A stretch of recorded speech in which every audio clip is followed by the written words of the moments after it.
नमस्ते. मी father doctor Patrick Marcellin D'Souza. आज मी माकृत शुभवर्तमान अध्याय 1 ओवी वचन 14 ते 20 येशू सुवार्ता घोषित करतो आणि त्याच्या पहिल्या शिष्यांना बोलावतो यावर चिंतन करत आहे. योहानाला तुरुंगात टाकल्यानंतर येशू गालिलात गेला आणि त्याने परमेश्वराची सुवार्ता सांगितली.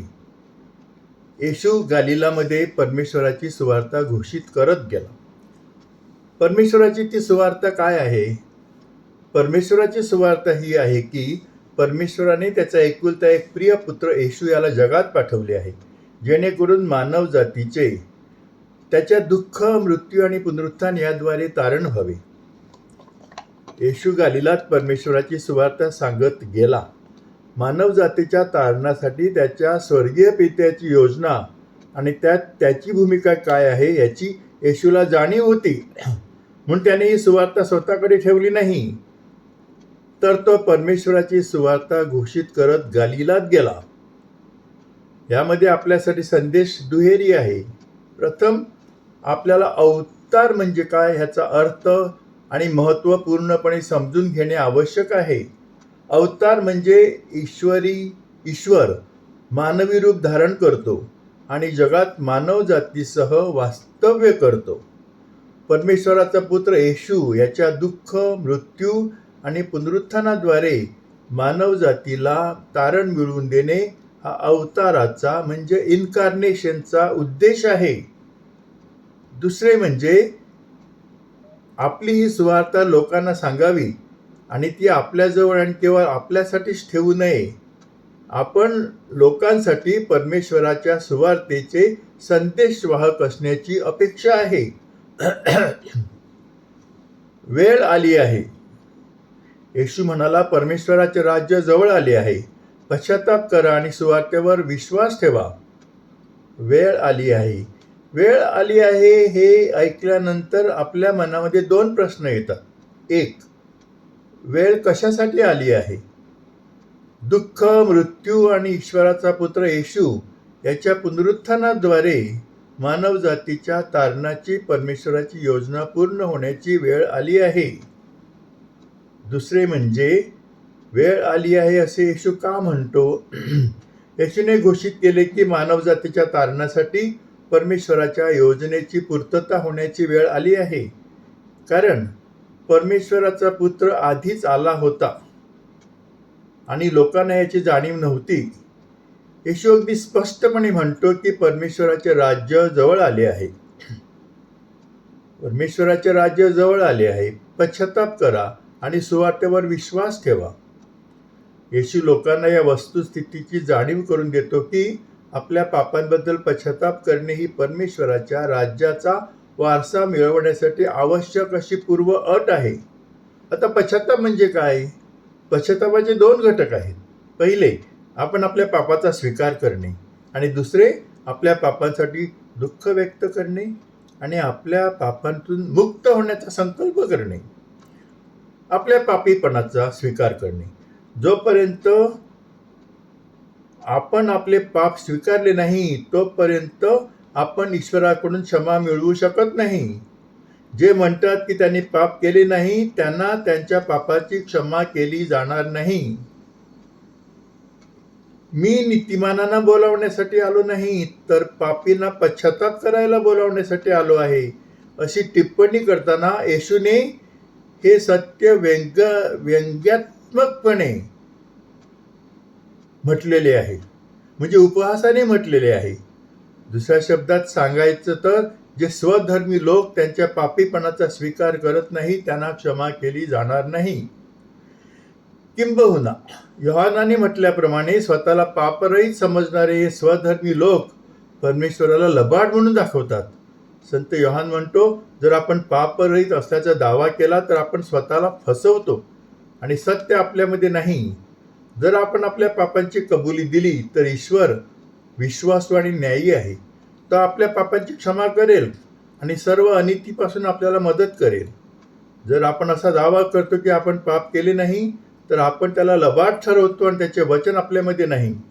म्हणून परमेश्वराकडून क्षमा मिळवण्यासाठी आपण पहिली गोष्ट करणे म्हणजे आपल्या पापीपणाचा स्वीकार करणे आणि आपण पाप केले आहे असे म्हणणे. आपल्या पापीपणाचा स्वीकार केल्यानंतर आपण आपल्या पापांसाठी प्रामाणिकपणे पश्चाताप केला पाहिजे आणि आपल्या प्रार्थनेद्वारे आणि परमेश्वराशी बोलून आपण आपल्या पापांची चांगली कबुली देऊन परमेश्वराची क्षमा मागितली पाहिजे. आपल्या पश्चातापाचा परिणाम म्हणजे आपली पापी कृत्य आणि आपल्याला परमेश्वराकडून दूर नेणारी कृत्ये सोडून देण्याचा आपला संकल्प असावा.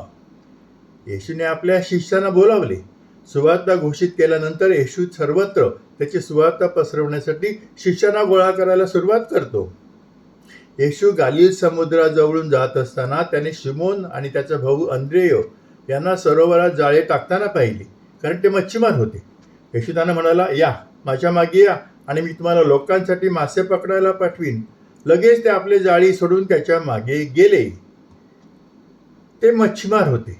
शिमोन आणि त्याचा भाऊ अंद्रेय जे सरोवरात जाळे टाकत होते ते मच्छीमार होते, कोळी होते. यावरून आपल्याला हे दिसून येते की येशूने श्रीमंत, शक्तिशाली, सुशिक्षित, हुशार आणि पदव्या धारण केलेल्या किंवा समाजातील, राजकारणातील आणि कॉर्पोरेट क्षेत्रातील महत्त्वाच्या पदांवर असलेल्या लोकांचा शोध घेतला नाही.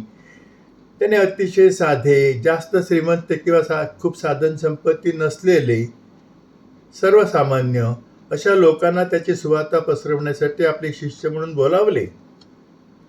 आपल्यासाठी ह्यातून चौपट धडा आहे, 4 धडे आहेत. प्रथम, आपण हे समजून घेतले पाहिजे की आपली सर्व संपत्ती, सत्ता, प्रतिष्ठा, शैक्षणिक पदव्या आणि ऐहिक संपत्ती आपल्या जीवनासाठी महत्त्वाची असली तरी त्याहून महत्त्वाचे म्हणजे आपण परमेश्वराला संतुष्ट करतो का आणि कोणतीही अपेक्षा न करता आपल्यासाठी परमेश्वराची इच्छा पूर्ण करण्यासाठी आपण प्रयत्नशील आहोत का.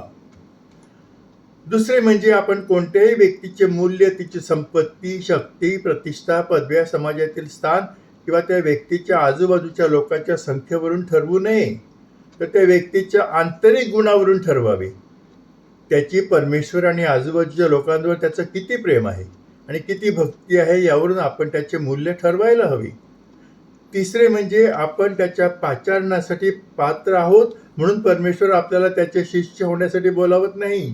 उलट तो आपल्याला त्याचे शिष्य होण्यासाठी आमंत्रित करून आणि आपल्यावर कृपा आणि आशीर्वादांचा वर्षाव करून आपल्याला त्याच्या पाचरणासाठी पात्र ठरवतो आणि बनवतो.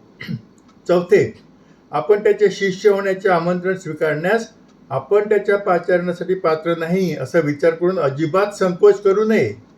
परमेश्वर आपल्यासाठी त्याच्या दैवी योजनेची पूर्तता करील आणि तो आपल्यासाठी नेहमीच मदत करील आणि मार्गदर्शन करील असा आपण त्याच्यावर विश्वास ठेवला पाहिजे आणि मदर मेरी प्रमाणे त्याच्या आमंत्रणाला होय म्हणणे आवश्यक आहे.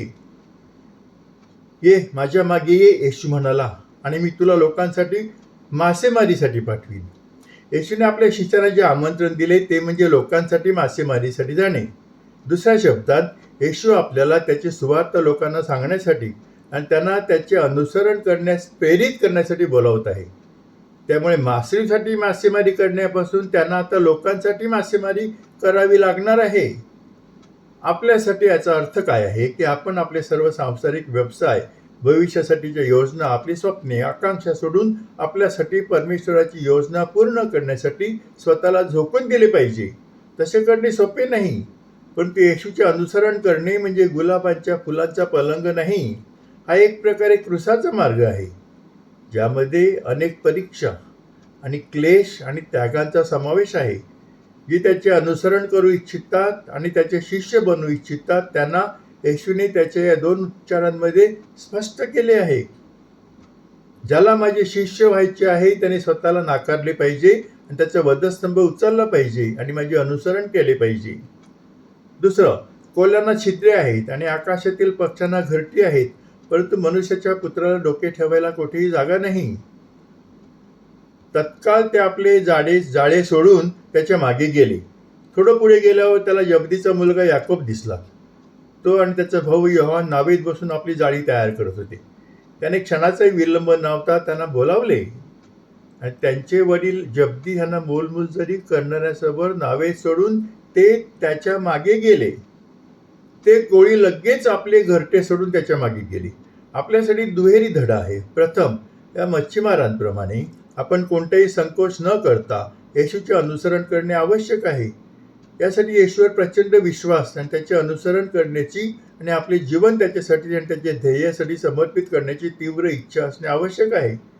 दुसरे म्हणजे आपली घरटी सोडलेल्या मच्छीमारांप्रमाणे आपणही आपल्याजवळ असलेल्या आपली सर्व संपत्ती, मालमत्ता, व्यवसाय, कौटुंबिक संबंध, नातेसंबंध आणि आपली सर्व स्वप्ने आणि जीवनाच्या आशा, आकांक्षा या सर्व गोष्टींचा त्याग केला पाहिजे.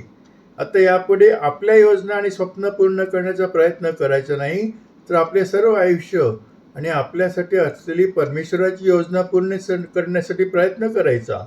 आता ही परमेश्वराची योजना काही असू शकेल. असं नाही की प्रत्येकासाठी त्यांनी सर्व काही घरदार सोडून धर्मगुरू किंवा धर्मभगी होण्यासाठी किंवा ख्रिस्ताच्या मागे जाण्यासाठी सर्व काही सोडावे अशी इच्छा नाही परमेश्वराची. तर परमेश्वराने आपल्यासाठी वेगवेगळी योजना तयार केलेली आहे. तुमच्यासाठी योजना कोणती आहे? तुम्ही काय बनावं, समाजामध्ये काय करावं, जगात काय करावं हे त्याने ठरवलेलं आहे आणि तुम्हाला त्याची जाणीव करून दिलेली आहे. किंवा किंबहुना तुम्ही प्रार्थनेमध्ये त्याची जाणीव करून घ्यायची. कदाचित तुमच्यापैकी एकाला एक चांगला शिक्षक व्हायचं आमंत्रण असेल, एखाद्याला चांगला पॉलिटिशियन, राजकीय पुढारी व्हायचे आमंत्रण असेल, एखाद्याला समाजसेवक व्हायचं आमंत्रण असेल. तर जे काही आमंत्रण आहे ते अनुसरायचं, पण ते ख्रिस्ताच्या नावाने आणि ख्रिस्तासाठी कुठल्याही प्रकारची स्वार्थी अपेक्षा न करता समाज कल्याणासाठी करायचं. फक्त स्वतःच्या फायद्यासाठी नाही, स्वतःच्या भल्यासाठी नाही. ह्यालाच म्हणतात ईश्वरी आमंत्रण. आणि ते आमंत्रण आपण स्वीकारून त्याप्रमाणे आपलं जीवन जगायला पाहिजे. हा आजच्या या सुवार्तेचा आपल्यासाठी संदेश आहे. प्रिय बंधू भगिनींनो, तुम्ही माझं हे चिंतन शांतपणे आणि प्रेमाने ऐकून घेतलं, त्याबद्दल मी तुमचे आभार मानतो. कृपया हे चिंतन मनन तुमच्या मित्रमैत्रिणी, नातेवाईक यांना पाठवा की जेणेकरून त्यांचाही फायदा होईल. आणि जर तुम्हाला माझ्या ह्या वचनाविषयी किंवा मी जे काही सांगतो तुम्हाला, मनन चिंतन देतो, त्याविषयी काही टिप्पण्या करायच्या असतील, काही सूचना करायच्या असतील, तर कृपया मला माझ्या व्हॉट्सअप क्रमांक 7030447934 यावर मोकळ्या मनाने लिहा आणि मला सांगा. आणि माझं एक चॅनल आहे, यूट्यूब चॅनल आहे, त्याचं नाव आहे फादर डॉक्टर पॅट्रिक डिसूजा. कृपया माझं हे चॅनल तुम्ही सबस्क्राईब करा आणि इतरांनाही सांगा सबस्क्राईब करायला. आणि परमेश्वराचा आशीर्वाद तुमच्यावर भरपूर असावा म्हणून मी प्रार्थना करतो. हे प्रभू परमेश्वरा, या लोकांवर तुझा आशीर्वाद असू दे. त्यांच्या इच्छा, आकांक्षा, स्वप्न तुझ्या इच्छेप्रमाणे पूर्ण करी प्रार्थना मी तुझ्याकडे मोठ्या विश्वासाने करतो. आमेन. आभारी.